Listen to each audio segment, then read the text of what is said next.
ছাত্ৰ-ছাত্ৰীসকল আজি আমি আলোচনা কৰিম পৰিৱেশ অধ্যয়নৰ 6 নম্বৰ পাঠটো অসমৰ প্ৰাকৃতিক সম্পদ আৰু ইয়াৰ সংৰক্ষণ অনুশীলনীৰ প্ৰশ্নোত্তৰসমূহ।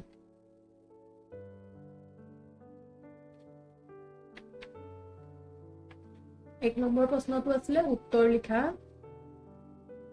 প্ৰাকৃতিক সম্পদ বুলিলে কি বুজা? ইয়াৰ উত্তৰটো হৈছে প্ৰকৃতিৰ পৰা আহৰণ কৰিব পৰা মানুহৰ ব্যৱহাৰৰ উপযোগী সামগ্ৰীবোৰক প্ৰাকৃতিক সম্পদ বুলি কোৱা হয়। এতিয়া এটা কথা মনত ৰাখিবা, প্ৰকৃতিত পোৱা সকলো সামগ্ৰীয়ে কিন্তু সম্পদ নহয়। যিবোৰ সামগ্ৰী মানুহৰ ব্যৱহাৰৰ কাৰণে উপযোগী সেইবোৰকহে প্ৰাকৃতিক সম্পদ বুলি কোৱা হয়।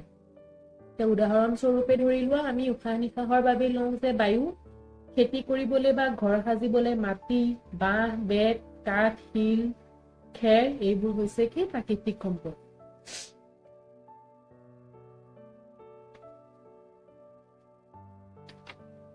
খ নম্বৰ প্ৰশ্নটো নৱীকৰণক্ষম আৰু অনৱীকৰণক্ষম সম্পদ বুলিলে কি বুজা? উত্তৰটো চোৱা, যিবোৰ সম্পদ বাৰে বাৰে ব্যৱহাৰ কৰি থাকিলেও শেষ নহয় সেইবোৰ সম্পদক নৱীকৰণক্ষম সম্পদ বোলে। যেনে বায়ু, মাটি, উদ্ভিদ। এতিয়া কি বায়ু, মাটি, উদ্ভিদ এইবোৰ যিমান ব্যৱহাৰ কৰিলেও কেতিয়াও শেষ হৈ নাযায়। এতিয়া অনৱীকৰণক্ষম সম্পদটো কাক বোলে চোৱা, যিবোৰ সম্পদ এবাৰ আহৰণ কৰি ব্যৱহাৰ কৰাৰ পাছত পুনৰ সৃষ্টি হবলৈ বহুত দীঘলীয়া সময় লাগে তেনেবোৰ সম্পদকে অনৱীকৰণক্ষম সম্পদ বোলে। যেনে কয়লা, খনিজ পদাৰ্থ, খাৰুৱা তেল এইবোৰ কি হয় এবাৰ ব্যৱহাৰ কৰাৰ পাছত পুনৰ সৃষ্টি হবলৈ ইহঁতক বহুত সময় লাগে।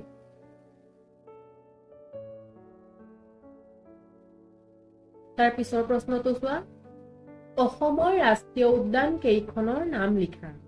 আমাৰ অসমত ৰাষ্ট্ৰীয় উদ্যান 7খন আছে। ইয়াৰ নাম কেইটা চাওঁ হয়। উত্তৰ, অসমৰ ৰাষ্ট্ৰীয় উদ্যান কেইখনৰ নাম হৈছে কাজিৰঙা ৰাষ্ট্ৰীয় উদ্যান, মানাহ ৰাষ্ট্ৰীয় উদ্যান, নামেৰি ৰাষ্ট্ৰীয় উদ্যান, ডিব্ৰু-চৈখোৱা ৰাষ্ট্ৰীয় উদ্যান, ওৰাং ৰাষ্ট্ৰীয় উদ্যান, ৰায়মনা ৰাষ্ট্ৰীয় উদ্যান আৰু দিহিং পাটকাই ৰাষ্ট্ৰীয় উদ্যান। এই 7খন হৈছে আমাৰ অসমত থকা ৰাষ্ট্ৰীয় উদ্যান। তাৰ পিছৰ প্ৰশ্নটো চোৱা, অসমৰ কোনকেইখন জিলাত চূণশিল পোৱা যায়?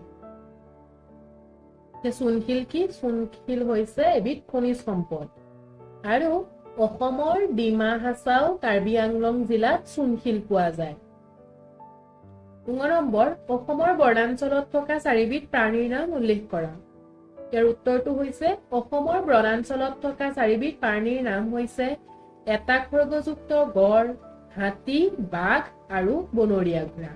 অসমৰ বনাঞ্চলত বহুতো প্ৰাণী পোৱা যায়। ইয়াত 4বিধ লিখিব দিছে, গতিকে ইয়াত 4বিধৰ নাম দিয়া হৈছে।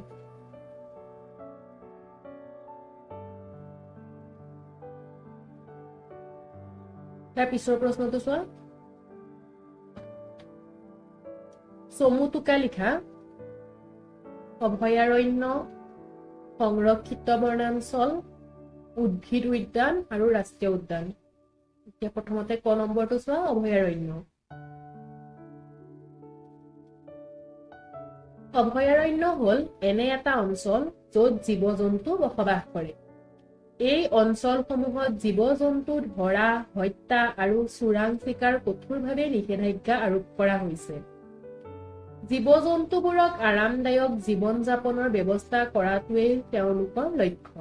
অভয়াৰণ্যৰ লক্ষ্য হৈছে জীৱ-জন্তুবোৰক আৰামদায়ক জীৱন যাপন কৰোৱা।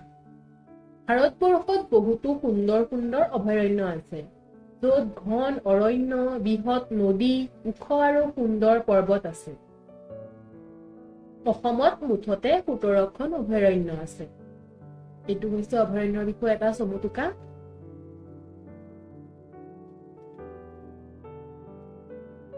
এতিয়া চোৱা সংৰক্ষিত বনাঞ্চলৰ বিষয়ে।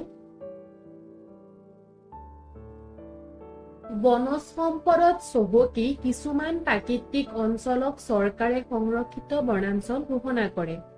এই সংৰক্ষিত বনাঞ্চলসমূহত থকা বন্যপ্ৰাণী আৰু উদ্ভিদৰ দায়িত্ব চৰকাৰে লয়। সংৰক্ষিত বনাঞ্চলসমূহে আইনী সুৰক্ষা লাভ কৰে। পুঁজিৰ সহায়ত সংৰক্ষিত বনাঞ্চলসমূহক প্ৰায় ৰাষ্ট্ৰীয় উদ্যান আৰু বন্যপ্ৰাণীৰ অভয়াৰণ্যলৈ ৰূপান্তৰিত কৰা হয়।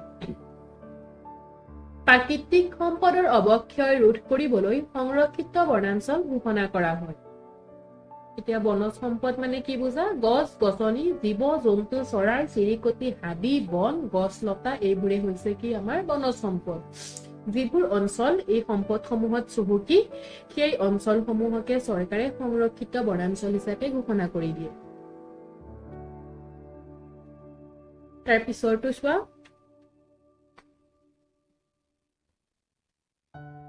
গ নম্বৰ উদ্ভিদ উদ্যান। উদ্ভিদ উদ্যানত বিভিন্ন প্ৰজাতিৰ উদ্ভিদ সংৰক্ষণ কৰা হয়। উদ্ভিদ উদ্যান হৈছে জীৱিত উদ্ভিদ সংগ্ৰহৰ স্থান, যিবোৰ অধ্যয়নৰ বাবে ৰক্ষণাবেক্ষণ কৰা হয়। উদ্ভিদ উদ্যানৰ ভূমিকা হ'ল তেওঁলোকে উদ্ভিদ, ইয়াৰ সংগ্ৰহ আৰু ইয়াৰ শ্ৰেণীবিভাজনৰ বিষয়ে স্থানীয়ভাৱে পাঠদানৰ সুযোগ দিয়ে। ভাৰতৰ প্ৰধান উদ্ভিদ উদ্যানসমূহৰ ভিতৰত ভাৰতীয় উদ্ভিদ উদ্যান, শিৱপুৰ ৰাষ্ট্ৰীয় উদ্ভিদ উদ্যান, লক্ষ্ণৌ ৰাষ্ট্ৰীয় উদ্ভিদ গৱেষণা প্ৰতিষ্ঠান আদি উল্লেখযোগ্য।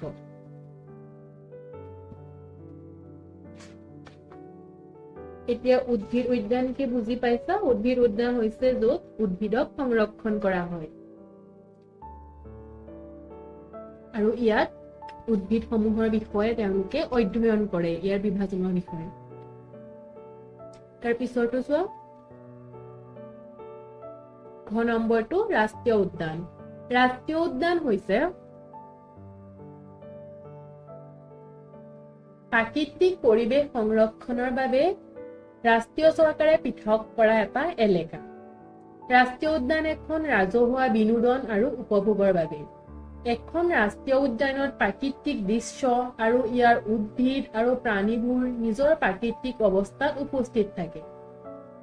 আমাৰ অসমত মুঠ 7খন ৰাষ্ট্ৰীয় উদ্যান আছে। তাৰপিছত 3 নম্বৰ, খালী ঠাইবোৰ কৰা। ক নম্বৰটো দিছে 21 মাৰ্চ দিনটো দেশ হিচাপে পালন কৰা হয়। 21 মাৰ্চ দিনটো বিশ্ব বন দিৱস হিচাপে পালন কৰা হয়। প্ৰাকৃতিকভাৱে পোৱা সকলো সামগ্ৰী দেশ নহয়। প্ৰাকৃতিকভাৱে পোৱা সকলো সামগ্ৰী সম্পদ নহয়।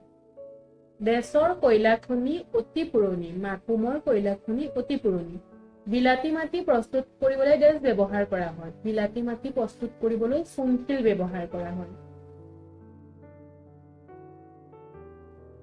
আৰু শেষৰটো দিছে দেশ আৰু দেশ অসমৰ 2খন প্ৰধান নৈ। ব্ৰহ্মপুত্ৰ আৰু বৰাক অসমৰ 2খন প্ৰধান নৈ।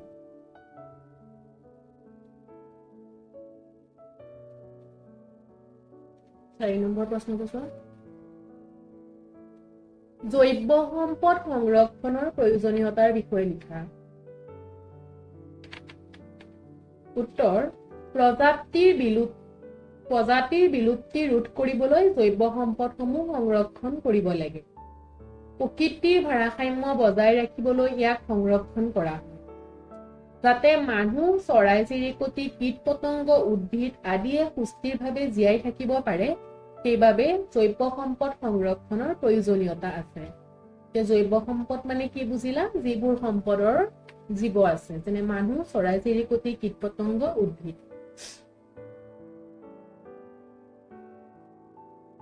পৰিৱেশৰ সজাগতা আনিবলৈ তুমি 3টা ব্যৱস্থাৰ কথা উল্লেখ কৰা। উত্তৰটো, পৰিৱেশৰ সজাগতা আনিবলৈ ল'ব পৰা 3টা ব্যৱস্থা হ'ল: 1 নম্বৰ, পুনৰ ব্যৱহাৰৰ যোগ্য সামগ্ৰী যেনে কাঁচৰ বটল, কাপোৰৰ বেগ আদি ব্যৱহাৰ কৰিব লাগে।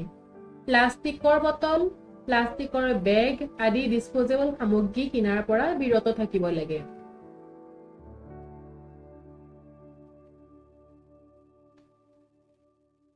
তাৰপিছত 2 নম্বৰ, সকলো মানুহে পেলনীয়া আৱৰ্জনাবোৰক পচন সাৰ বনাব লাগে আৰু পুনৰ ব্যৱহাৰৰ কাৰ্যসূচী আৰম্ভ কৰিব লাগে। ইয়াৰ দ্বাৰা আমাৰ আৱৰ্জনাবোৰ কমি যোৱাত সহায়ক হ'ব। 3 নম্বৰ, চুবুৰীটোৰ চাৰিওফালে ডাষ্টবিন স্থাপন কৰিব লাগে। 4টা দিছো মই চোৱা। 4 নম্বৰ, বন্য পানী সংৰক্ষণৰ বাবে সচেতনতা বৃদ্ধি কৰিব লাগে।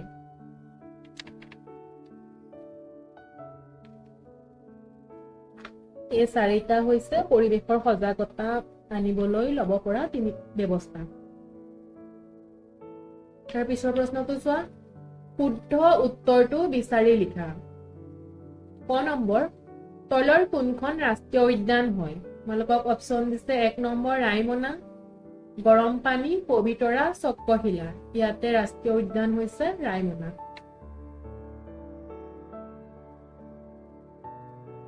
খ নম্বৰটো, তলৰ কোনবিধ অসমৰ ৰাজ্যিক পক্ষী? 1 নম্বৰতে দিছে মইনা, ময়ূৰ, ধনেশ, দেওহা। অসমৰ ৰাজ্যিক পক্ষী হৈছে দেওহা। তোমালোকৰ পাঠটোৰ প্ৰশ্ন উত্তৰ ইমানেই আছিলে।